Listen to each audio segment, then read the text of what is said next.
Hello, everyone, and welcome to another Around the Lens interview. My guest today is Eriksen Dickens, an award winning filmmaker, actor, and business owner based in California. Good evening, Eriksen. How are you doing today? I'm doing great. Thank you so much for having me on, Dave. Great, great. Well, thank you so much for taking time out to be here today. I really appreciate it.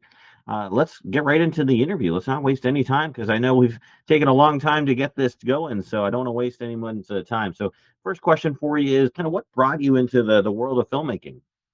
Oh boy. So my brother and I actually give you the long story here, summarized a Sure. little bit, but we used to make movies when we were kids, right? We get Wow. costumes, we'd steal my mom's camcorder, we'd go out and make little movies.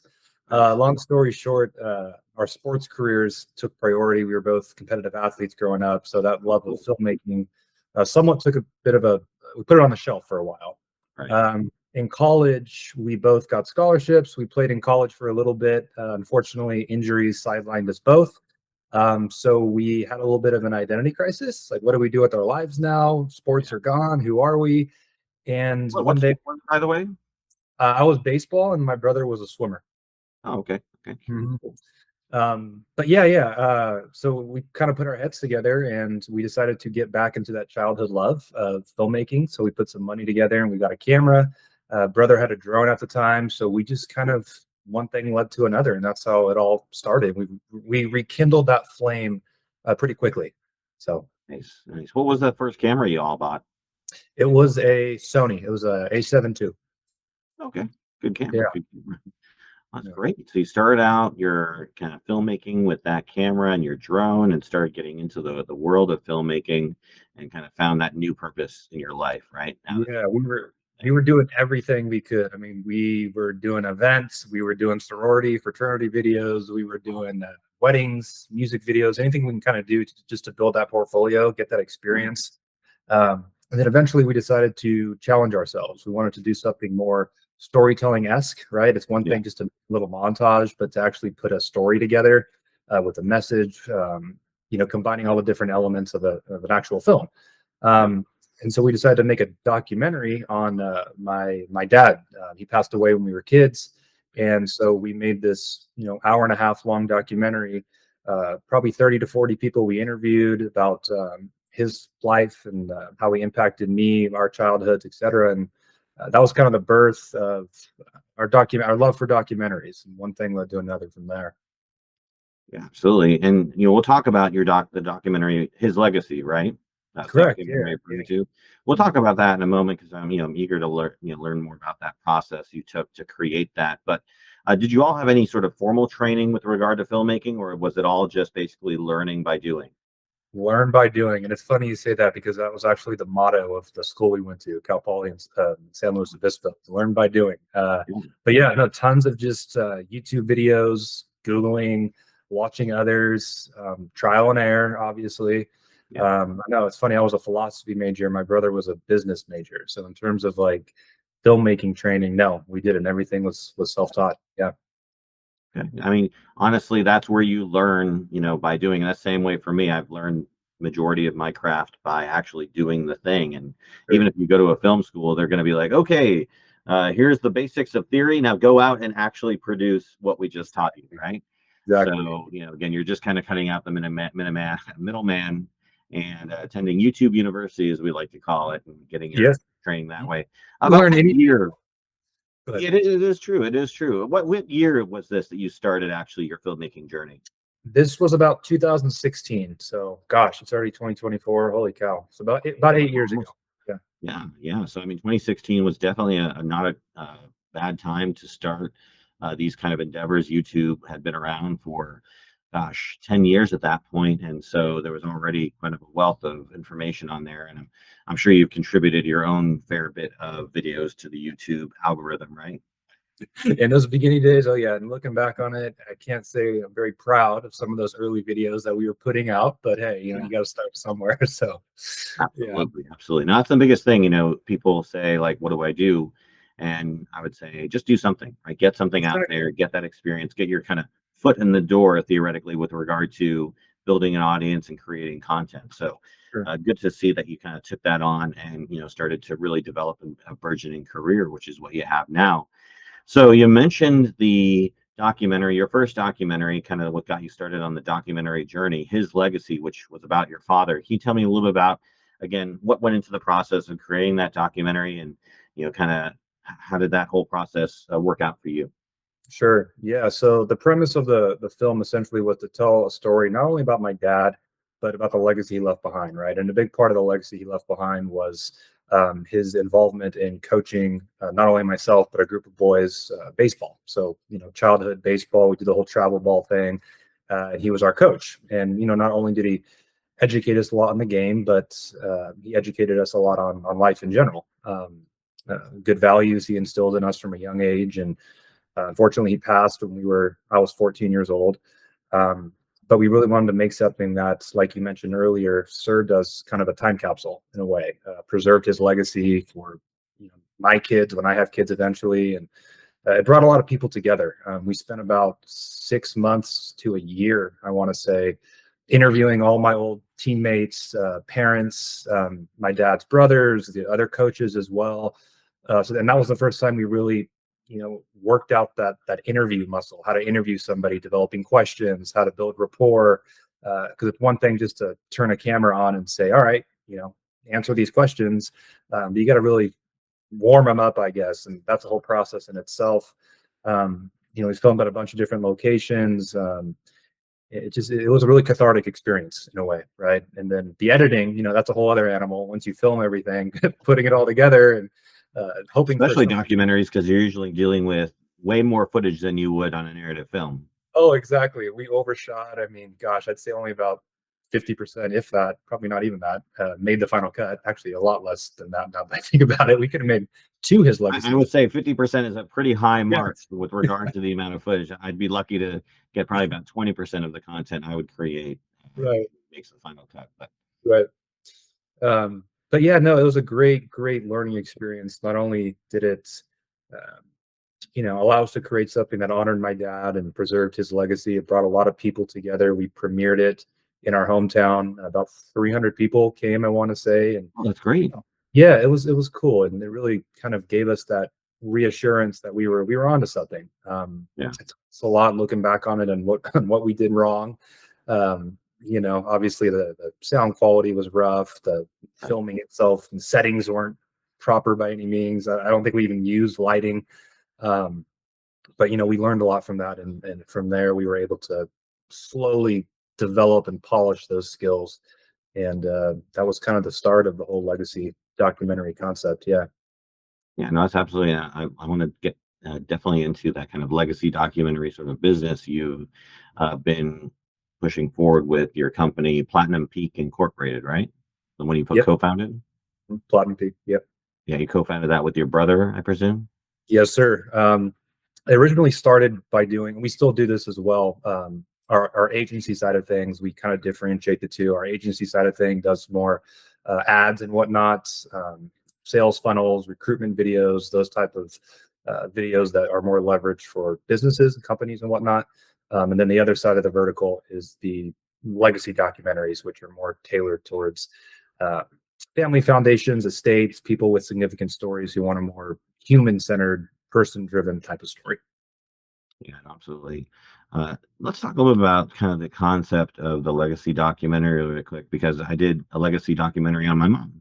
No way. I'm a Holocaust survivor, and Wow. so I wanted to, like, as a burgeoning filmmaker myself many Yeah. years ago, I wanted to capture her story. And so I sat her down. I remember I had my first video camera was kind of like a little handy cam mini DV, Yeah. back when we used tapes, right? Yeah. And so I sat her down and did a very informal interview. I basically just had her sit on the couch and pointed the camera at her. No special microphones, no lights, no nothing. And then as my sort of skill sets developed and I got more better cameras, I increased the quality of what I could capture, and that took me through the process of creating a new interview with her. And then eventually I went to Poland, where she's from, and we actually, followed her around basically her hometown. And Yeah. it's really crazy because, we would go to like the home where she used to live, and she would just knock on the door and be like, "Hi, I used to live here. My son's doing a documentary about me. Can we come in and look at your Yeah. house?" Like, yeah, sure, come on in. Very friendly people. Oh, that's so No cool. qualms about that. How long Uh, was the process from start to finish? It's kind of difficult to say because I had initially shot the first. Well, let's go the main documentary, the one where I actually followed her to her home. I shot and then did nothing with the footage for about a decade because I had shot it on then the Canon 5D Mark II, which was a great like camera that really helped you capture like cinematic quality imagery. But the video editor I had was not up to snuff with regard to editing the video, and so I just kind of life got in the way and it got kind of put on the back burner.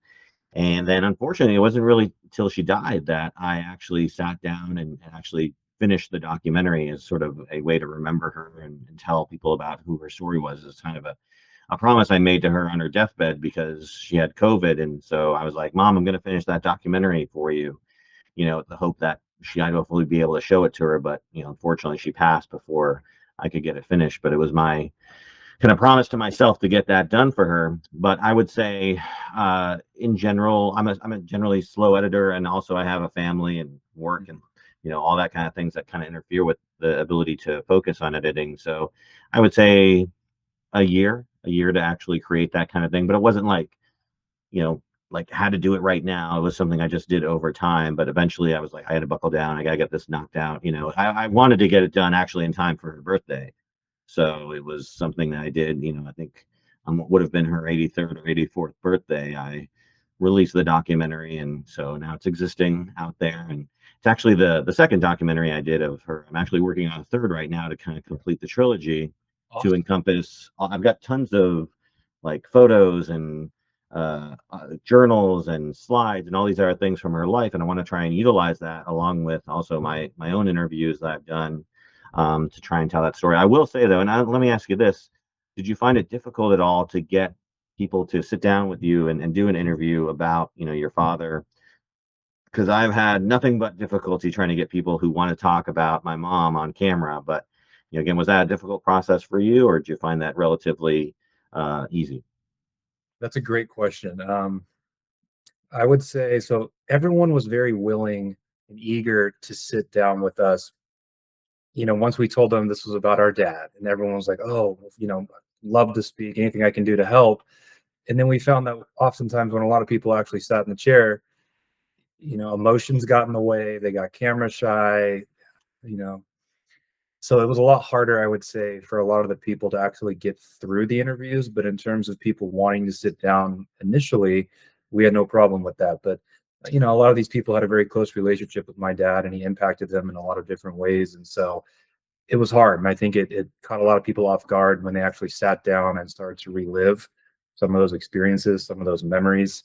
Um, but everyone did their best, and we were able to make a film out of it. And people actually thanked me afterwards. They were like, thanks for editing my interview in a way to where I don't look like a buffoon because of how much I was crying or stumbling over my words. But yeah, no. So you said that for you, it's hard to get people to sit down. They want to. They. Well, most of the people I've been trying to get are family, and let's Uh, just say that you know, family, you choose your friends, you don't choose your family, right? And yeah, so, not all the relationships I would say are the best in the world, right? And so, some people just don't want to talk because maybe they'll feel like they're going to say something bad or whatnot. So, but I haven't done sort of my due diligence to dig deeper into who she was and the people she knew to find people who would be willing to talk to her. I mean, she had many circles of friends, so really, it's just on me to take the time, which is a very limited, finite resource that I don't have much of, to dig into and find these people who can talk about her. So maybe I'll do that now. Maybe I'm inspired by your work yeah, here, and I want yes, to get that knocked out. For this, like I said, I want to do something with all this content I have, and the hard thing is that I didn't discover most of it until after she passed when I was cleaning out the house. And so I can't even ask her about like, hey, who's this picture? Who is on this slide from 1954 or whatever? Are these your friends? Right? I can't even ask that. So I think it's so important.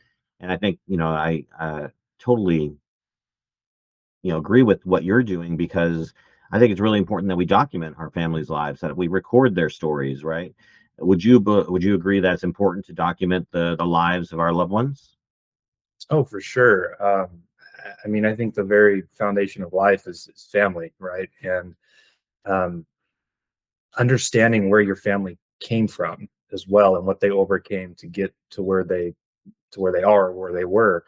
Um, that's something that when we embark on these legacy documentaries for families, not only do they want something that serves as a time capsule, but they actually want us to put on our investigative journalist hats and figure out things about their loved one, that they might not know.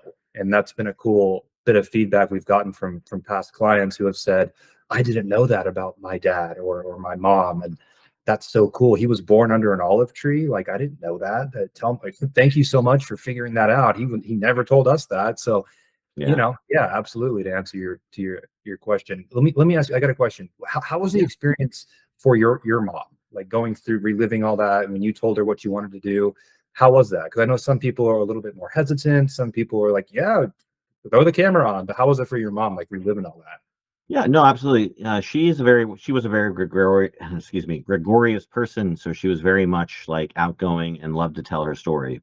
One of the things that she always used to do was when, she met strangers, she would just kind of go up right up to them and start talking to them and had no qualms about telling people about her life, telling her life story or whatnot. So when it came to obviously her son looking to tell her life story, she was more than happy to do that.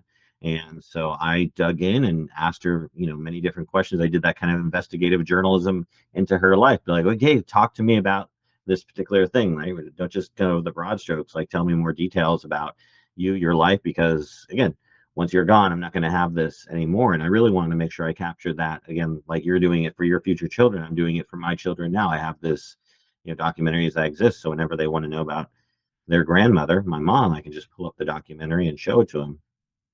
But she was more than willing to support me every time I wanted to do the interview with her. And each time I did the interview, my interview style had progressed and the questions I asked evolved. And so by the time we did the final interview, which was in Poland, actually, uh, I had had a full understanding of who she was and her life and history. And, I didn't have as much time as I would have liked to have with her in Europe.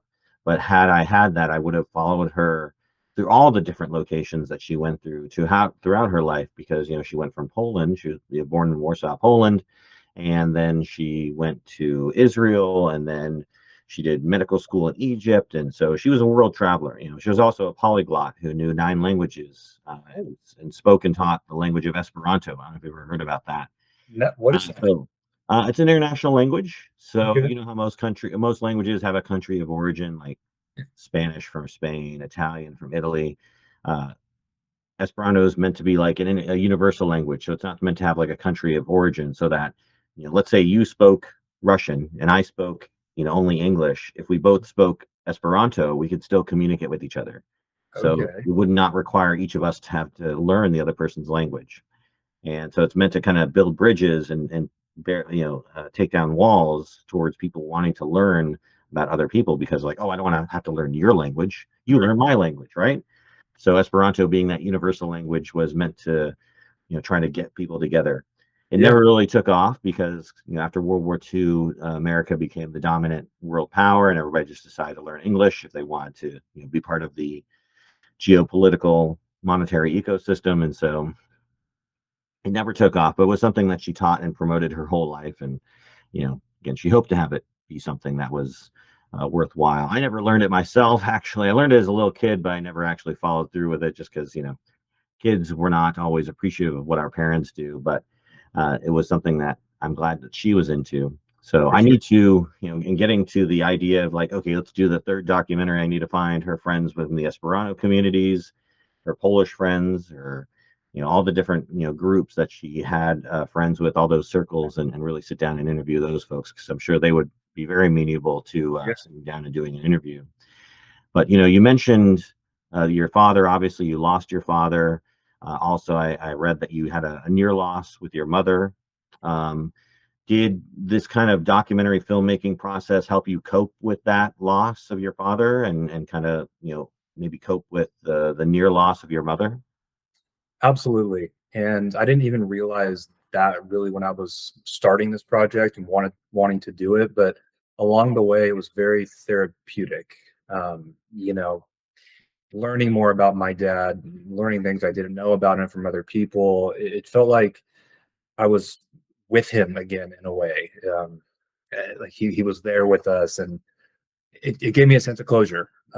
Telling my story, memorializing him, I just felt like, yeah, it gave me a huge sense of closure, and it was very cathartic when it all came together. And I'm not gonna lie, it was hard at times for sure, going through it and reliving it. I remember being pretty emotional, especially during the editing process. Just how it is going through the footage again and again, and just hearing the same stuff. And I remember at one point I almost had a little bit of a breakdown. I called my mom up, and I was just like, I'm struggling here.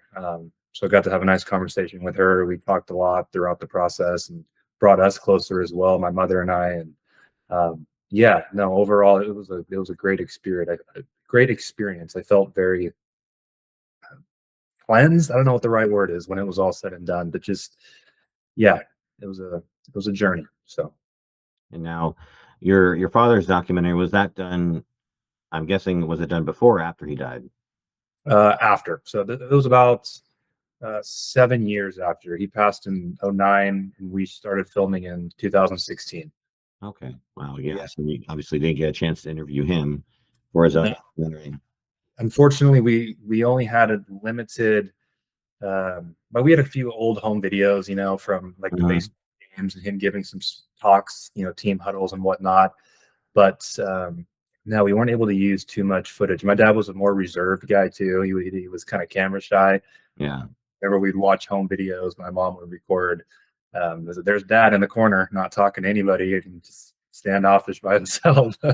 More Do you think he internal. would have? Do you think he would have even sat down for an interview if you had asked him, considering his opinion or that sort of feeling? It's I've never thought of that. That's a great question. I'm sure he would. I don't know how much I would have gotten out of him, but it's a good question. I think he would. Yeah. And he's one of those guys where I learned a lot from him just by watching him. I Right. didn't too much by him verbalizing things, and a lot of the lessons he taught me were on the baseball field, and so I would just look for those correlations between baseball and life.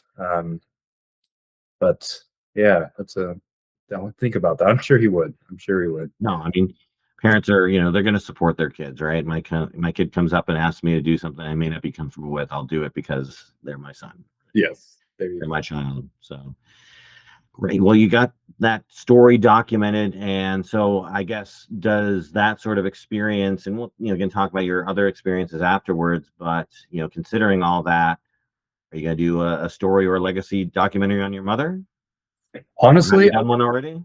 I've been trying to convince her to allow me to write a autobiography on her, or biography on her, or help her, or ghostwrite a biography for her. She's lived a very incredible life. I mean, she overcame a lot of adversity in her own right. She was the CEO of a company, 300 people, did extremely well, so like very successful. And I have talked to her about that. But she just is one of those people who looks at her life and kind of poo-poos it. It's like, oh no, I don't, it's not that it's not that successful. It's not that great. Whatever. I don't want a book about me. I don't want anything about me. I don't want to be the attention or center of attention. So I've been working that for a few years now, but she's not biting. So I'll let you know if that ever does happen. I'm still pushing for it. We were actually just talking about it the other day, and Yeah. unfortunately, I have not You progressed. mentioned that she was the CEO of a company, but you kind of lost your connection a little bit. What was the name of the company? It was called Central Valley Autism Project. Oh, wow. Okay. Mhm. Yeah, in the Modesto, California area. Nice. All right. Well, I wish you all the best of luck there. Hopefully she comes around, because it sounds like she's Thank a you. very interesting person. So talk to me a little more about this company you co-founded, Platinum Peak. Where'd the name come from, and what has been your experience so far with this production company? Yeah, so we started it as one of those stories. We started it out of a dorm room at Cal Poly. My brother and I were both students there, and eventually, we started doing the film thing again, making videos, and eventually we said to ourselves, let's try to make a career out of this. And so started getting a little bit more serious, started doing some outreach, upgraded our gear, and one thing led to another, and we started making money. Not very much in the beginning, obviously, small Yeah. checks here and there, which like, yeah, hell yeah, I got $100. But yeah, we started working with real estate agents, etc., whoever we can get, wealth management companies, and a couple years into it, we started doing advertisements for a digital marketing agency. So they Oh, would wow. Yeah, they did all the media buying, copywriting, and they needed a videographer, so our company would fulfill on their side. So we got to travel a lot all over the country, over 30 states, doing advertisements, those type of videos, branding videos for wealth management companies. Got to work with attorneys, wide range of clients, et cetera, et cetera. But in all honesty, our main passion is telling those more story driven uh, projects, films about people. And, there's one thing that's obviously important to create something that drives results in terms of an ROI, and that's super important. Right. But then there's also that intrinsic fulfillment you get from these other types of films. And lately, our company has gravitated a little bit more towards these films. They take a lot longer, but oftentimes they're bang for your buck too, as well. So um, that's where a lot of our focus has been lately, on that vertical, the legacy documentary storytelling. Yeah, no, that's great. I'm glad that there is a market for that and that you're able to convince people that it's an investment, right? That's worth their time and money because, it can be sometimes difficult to convince clients to say like, hey, while this is going to cost you, a good bit of money, you are getting something that you just can't replicate in sort of the same way anytime else. And it's going to be a product that you're going to love and have for the rest of your lives. And so, talk to me about the clients that you've serviced. So, like, how many clients do you currently have or working with currently? Right.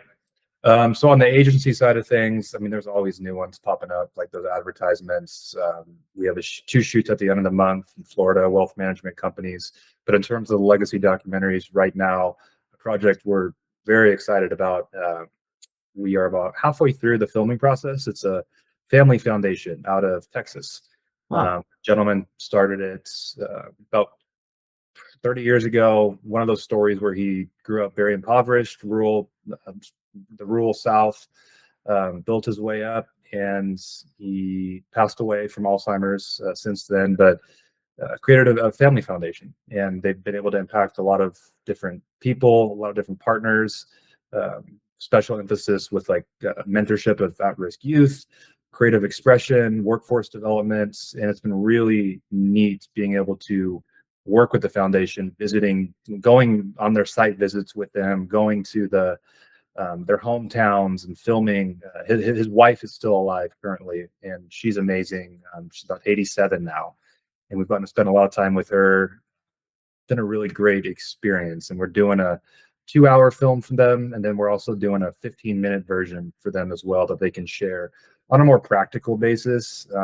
To potential partners, they can leverage it a little bit more from a, I guess, business standpoint, even though they're a nonprofit. But um, that is the one thing, like they totally see the value in the 2 hours, because their family's going to watch it, their kids will watch it.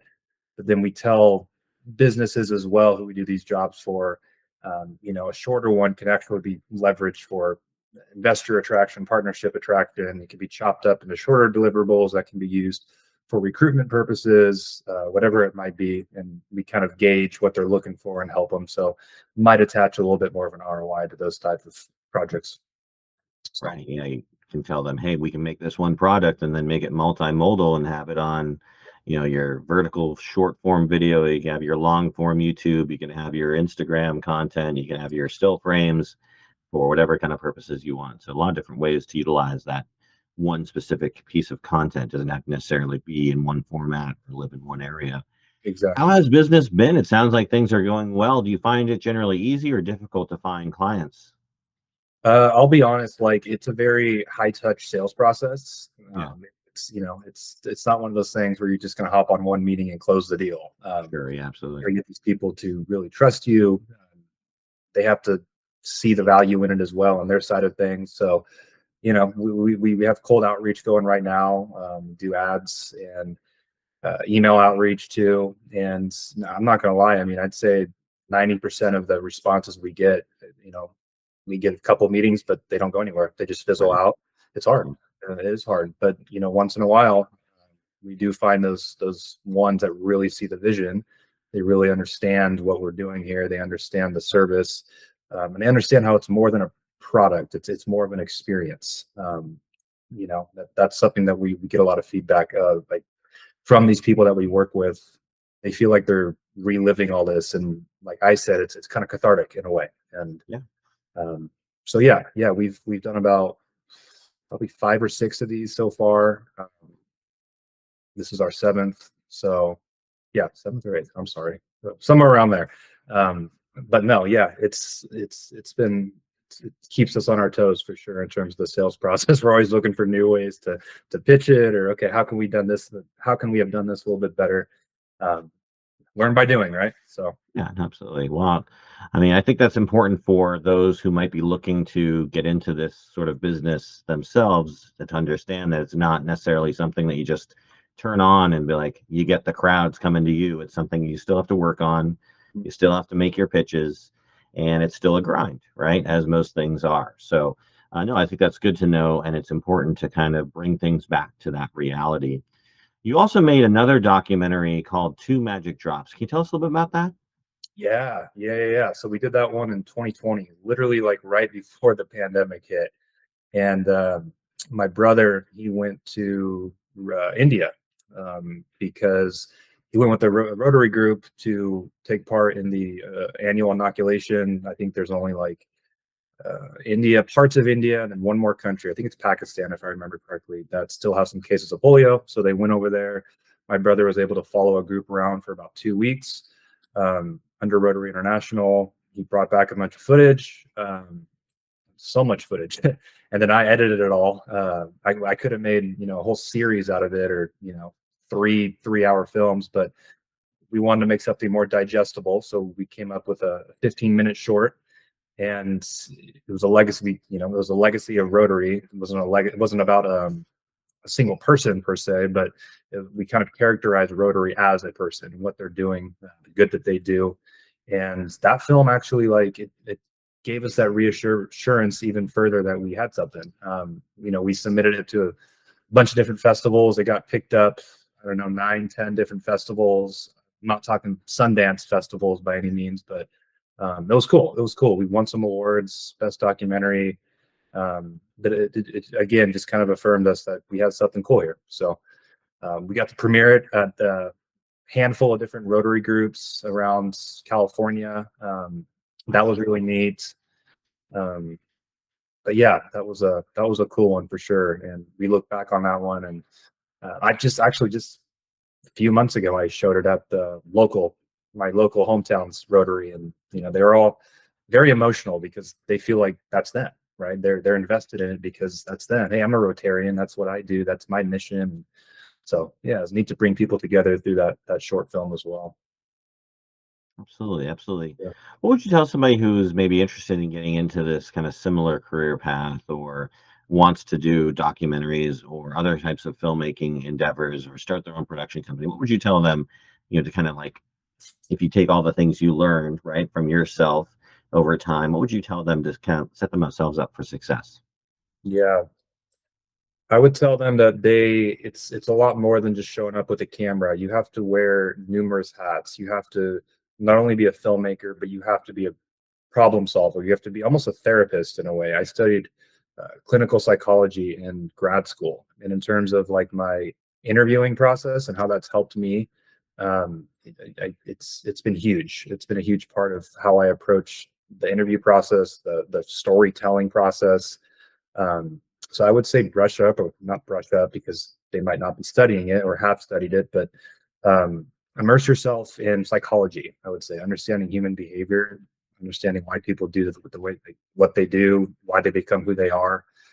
Just allows you to ask the right questions or to put two different things together. What backstory needs to be explored in order to link the past and the present, current behaviors, etc. So that's been big. I would also brush up on the right gear and whatnot in the beginning. It doesn't matter. I would say get out there and just start making something. That's how you build experience. But eventually, you want to, yeah, yes, use your iPhone. There's festival qualifying films right now that are using iPhones. So, um, but more so like audio. Like when to laugh somebody, when not to. Make sure that kind of stuff, just practical stuff, and a lot of that's just trial and error. Um, what else? There's so many things I could say, but like thinking about it right now, putting it together, Yeah, those are the main ones I would say. Yeah, no, I mean that's all good advice. Absolutely. You mentioned the word process a few times. Let's talk about your process. Talk to me how you kind of build your legacy documentaries. Walk me through the process, from start to finish. Yeah, so in terms of like the story structure, we have these, we call them the seven storytelling pillars. So it serves as the backbone of the documentary. So we start with dive into the history of the person, then we dive into the person's passion, what makes them tick. And we dive into the person's individual process or their philosophy on life, that type of thing. We dive in then to the obstacles, so the adversity that they've overcome. We really hone in on that one a lot, just because everyone roots for a success story, but people like to, they relate to a success story more if there's obstacles that are fleshed out along the way. Um, then the next pillar would be achievements, so the core successes of the person's life. The next pillar would be their impact. So the impact that they've had on family, friends, community, society in general, whatever that might be. And then the last one would be future. So if they're still with us, then we want to really dive into this. What's next on the horizon for you? Future aspirations, future goals. So that essentially serves as the backbone. And then from there, during the preliminary process with the client and their family members, whoever it might be, we figure out together, okay, who can fill in these different pillars, who can serve as the mouthpiece for these pillars, whether they be friends, business associates, old babysitters, whatever it might be, that type of thing. We look for the right amount of mouthpieces for those pillars. Um, Pre-production for us depends on the scope of the project, but normally takes about 2 months or so. Lots of preliminary Zoom calls. I'm a sucker for really getting to know the person. I feel like that's important. That way you also build trust and build rapport. Whoever we get on camera, I like to do one at least interview prior in terms of getting to know you. This is what I'm looking for, getting him comfortable. That's how I develop the questions as well that I eventually ask him on camera.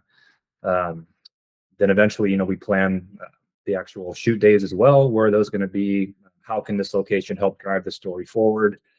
Normally for each project we do, depends on the length yet again, but 4 to 5 different locations. And normally that's about 3 to 4 shoot days.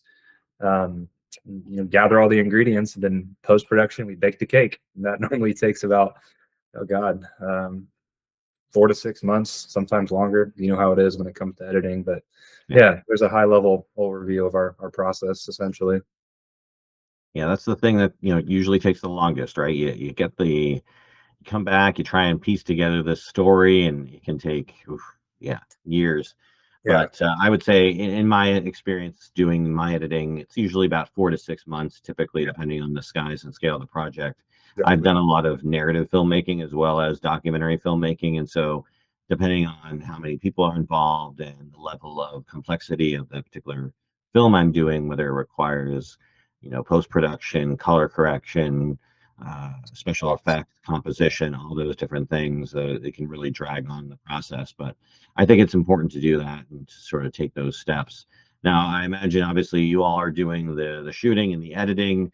Do you hire outside folks with regard to other aspects of production, such as color correction, composition, or other things like that, or is it all just you and your brother?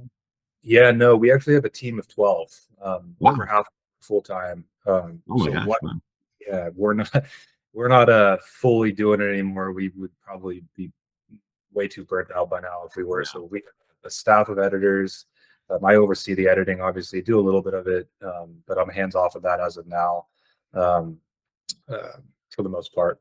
And then my brother, he handles more the production side of things. We have a few shooters as well, but normally for the bigger projects like the legacy type of films, we like to be there on set, Mhm. just because it adds that personal relationship.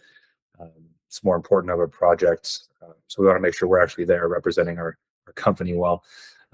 So yeah, no, it's where we learned how to delegate, and that was hard for us, building a business and learning that it's unreasonable if we're going to scale to like do it all on our own. So we had to learn how to delegate and be leaders in a sense.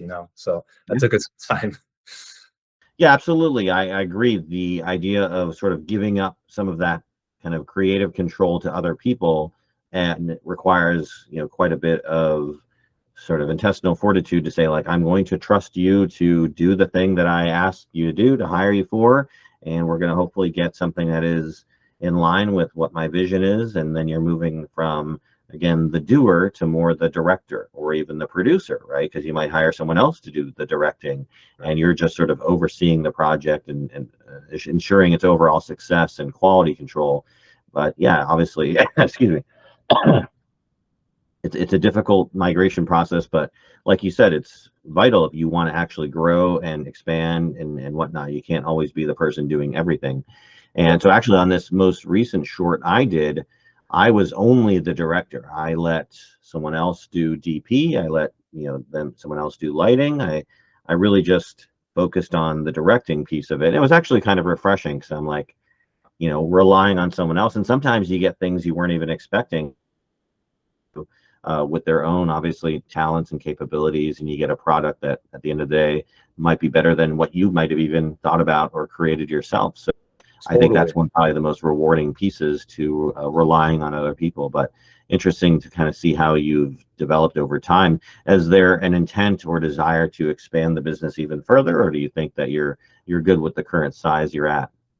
Oh, for sure. I mean, ideally, we'd like to get to a point where we have, you know, 4, 5, 6 projects going on at once. In terms of the legacy documentary projects, we do that type of projects on the agency side of things, but it'd be awesome if we had a flow of, 4 to 6 documentaries going at a time, and just replicate the processes.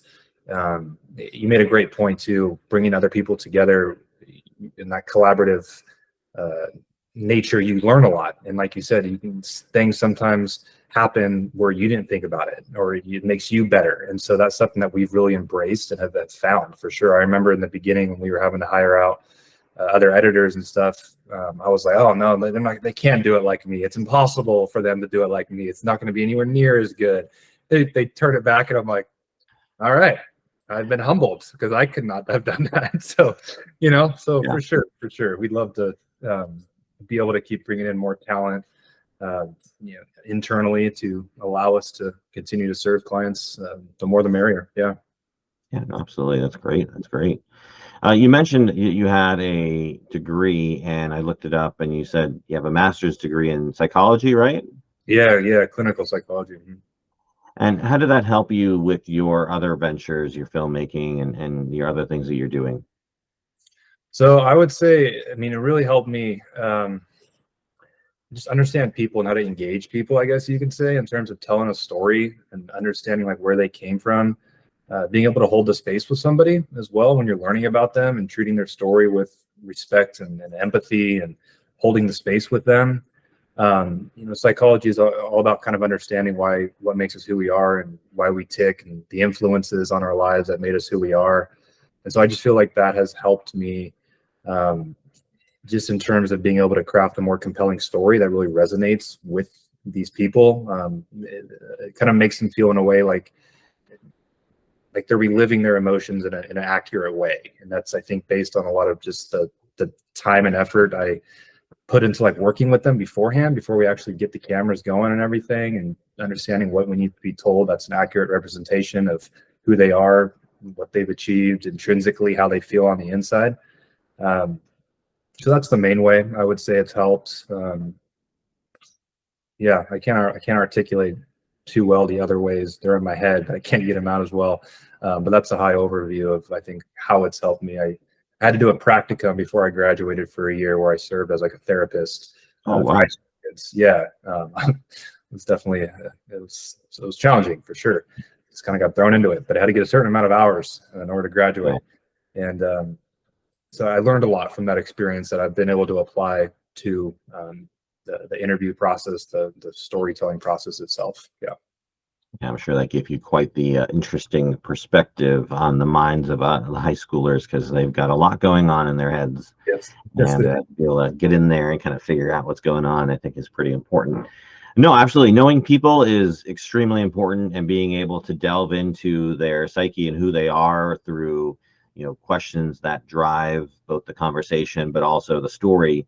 I think that probably has given you that leg up, which has made your obviously documentaries that much more successful than they would have been otherwise. But you obviously went through this process to get your master's in psychology, did you have a desire, or is there an alternate version of you that's a psychiatrist? What was kind of the goal there, or was it just to get the experience? That's a great question. No, honestly, the primary goal was for it to strengthen my skills as a storyteller. That really was the primary goal. The other secondary goal was to also have a degree, have it in my back pocket in case it all hit the fan and the filmmaking thing wasn't working out. And so I'd always have this degree that I could use to make a living with if need be. I know some people say burn the ships and just go all in, and I think there's value to that too. But I don't know. I'm cautious and just wanted to have something in my back pocket as well. But no, honestly, the primary reason was to learn all those things that I thought would make me a stronger storyteller, a more empathetic person, I guess, if you will. And it worked out pretty well. I think it was a good investment, honestly. No, absolutely. I can't think of too many. I mean, once you know the basics of filmmaking, right? You understand the craft, and how cameras work and how sound works and how color works and how editing does works and whatnot. It's really important to broaden your overall base of knowledge on other things so that you can be that more well-rounded individual.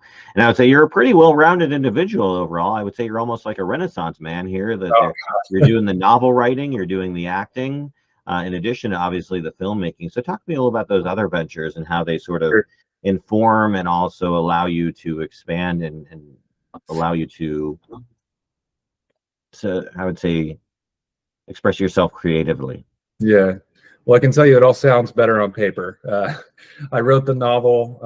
It was a story that had been near and dear on my heart for a while. I started writing it when I was 17, finished it when I was 19, took a hiatus for like 2 or 3 years on it, then came back and pretty much rewrote 50% of it. Finally finished it when I was about 24 at the time. And I self-published it, got it on Amazon and a few other sites. And my first month where I was like advertising, actually trying to do the whole independent writer thing and make some money off that, which is super, super hard, if not impossible.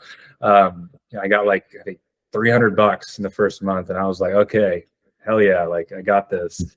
And then I got money. Yeah.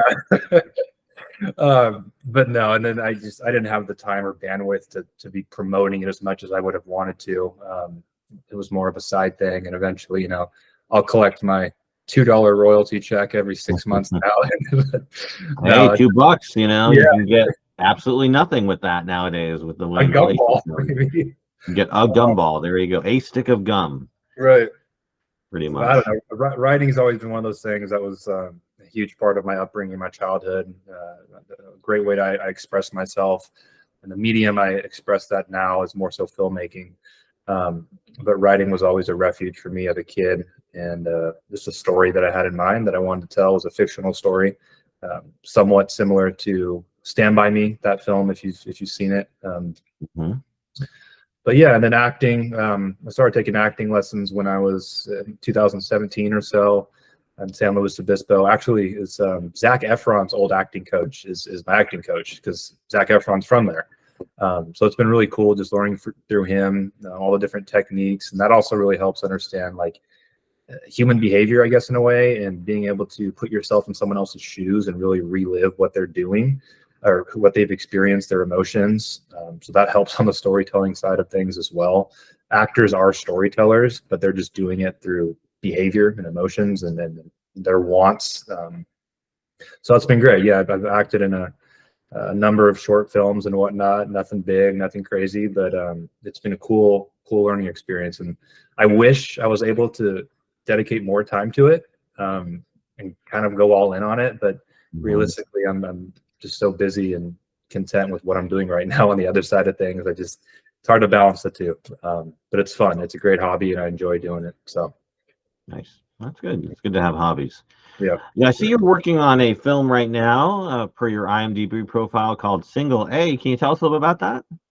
Oh, yes. Yes. So that shot that 2 years ago. I play a pitcher who's lost in the farm system of baseball. How that is. It's like before you actually get to the MLB, the top of the top, so many players get lost along the way in single A, high A, double A, triple A, whatever it is. A lot of people don't know this too, that they get paid horribly, like not even enough to make a living. So most of those players have to get a second job. Most of them are still, not most of them, but a good amount of them are supported by their parents or family members. They have to really live a very grueling life in the farm systems of baseball, and a lot of people aren't aware of that. So this director is very passionate about telling that. Because I played baseball in college for 2 years, he casted me to be the lead role. We shot it over in San Francisco over the course of 3 or 4 days, and it was a really cool experience. It was neat, and he's actually submitting it in festivals. He actually just texted me today. It's June 17th in LA. They're premiering it at a festival down there. So hopefully I can go down there and see it if I'm not busy filming somebody's legacy or whatever. So we'll see. Wow, it's already in the festival circuit. Yeah, it's been in a couple of them so far, and I don't know. I'm super self-critical. When I saw the film, I thought it was really, really well put together. But I nitpick at everything, including my own performance. But yeah, it was a cool experience. I learned a lot from doing it. It was super well done, very professionally well done. So That's awesome. Well, I look yeah, forward to hopefully seeing it at some point on wherever they plan to publish it after it's yeah, gone through the festival run. yeah. We've got some films that have gone through the festival circuit. We did in 2022, which we're going to be publishing onto YouTube uh, Okay. this summer. So it's gone through, done its run, had its chance How at did they do? success. They did pretty good. They did pretty good. We didn't get all the festivals that we wanted to, I'll be honest, but we did get into quite a few. And so, I think they were moderately successful, and that's Excellent. most you can hope for, right? Get to Yeah, premiere in something. And so, ultimately, what I care about more is the experience and for being able sure. to work with people and make connections. And I did a 48-hour film festival just recently. I don't know Yeah, if you're familiar with that yeah, process, we did. but Yeah, I did one once. How was it oh for yeah, you? it was Yeah. great. It was great. Yeah, we had a great response during we had sort of our premiere screening, right? So they had about 52 films or something. This was DC, right? Washington, DC. And so at our screening, we were one of, I think, 12 or so films, and we were selected for the best of screening. So now that's actually Congratulations. coming up on Thursday. So really excited about that. So we might win some awards, I'm hoping, fingers Cool. crossed.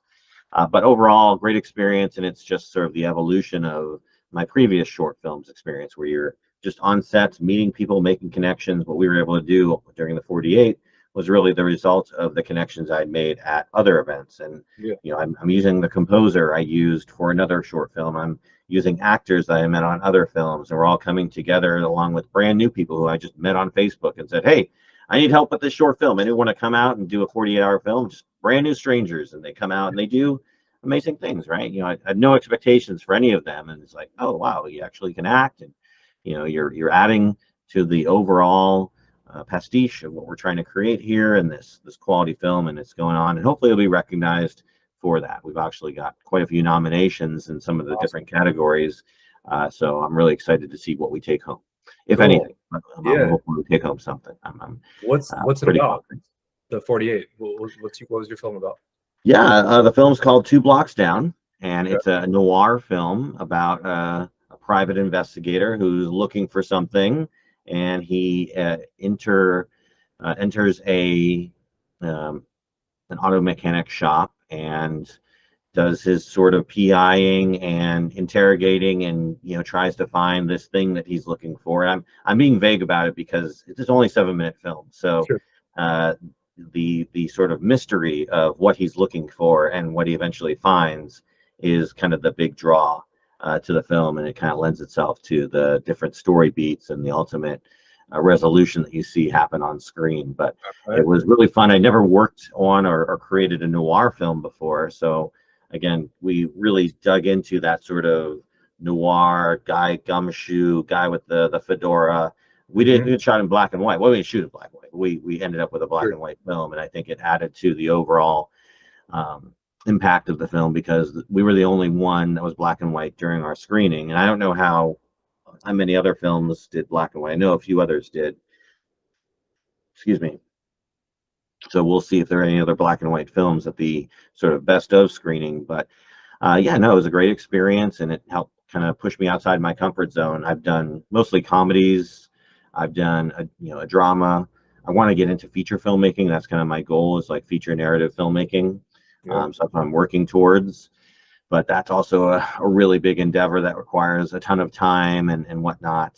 A friend of mine actually just finished a feature film shoot that he did, and that was 18 days straight of filmmaking. And so that's just really tough to find the time to do when you've got, full-time job and family Yeah. and everything else going on. But that's kind of like where I'd like to leverage my career, sort of like the full-time narrative filmmaking Yeah. journey. But that's also pretty tough, and that's a tough industry to break into and be successful in. So, maybe like you, I can kind of do these documentaries in the meantime and stuff. And obviously you have, as a business owner, I would imagine you have a bit more flexibility in terms of what you want to do and what you can do, right? I mean, you're not necessarily tied to one particular thing. You're really only tied to your clients in terms of what you need to be able to do to continue to have a successful business, right?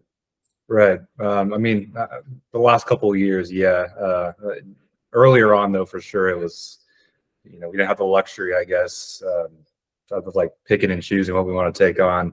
But now we can be a little bit more flexible in terms of, okay, yeah, we actually do want to work with this company, or we want to work with this specific client, which has been nice, because it does allow us to that freedom to pursue more passion projects, stuff like that. Yeah. But yeah, yeah. Yeah. I'm curious, from the business side, do you have your clients on retainer? Like, do you have like Uh, a sort of steady drumbeat of what products you produce for them, or is it just every project as it goes ad Somewhat. hoc? We still work with that one digital marketing agency that has us on retainer to fill the contracts of, for example, the wealth management companies that we work with. So not Hmm. necessarily on retainer, but it's reoccurring because it's through that digital marketing agency. But then the other projects we get, for the most part, they're one-offs. Someone needs a batch of recruitment videos, or somebody needs a batch of a year-long social media Instagram reels, or whatever it might be. But sometimes, they'll come back in 6 months or whatever it might be, and they need more videos for something. So it's kind of that kind of thing. And then the legacy documentary stuff is it's always one off. People Yeah, don't come back and ask for the sequel, but yet who knows? you could be like, hey, listen, this doesn't have to be a sequel; it could be a trilogy. Yeah, there You you go. know, Exactly. Upsell, upsell, upsell.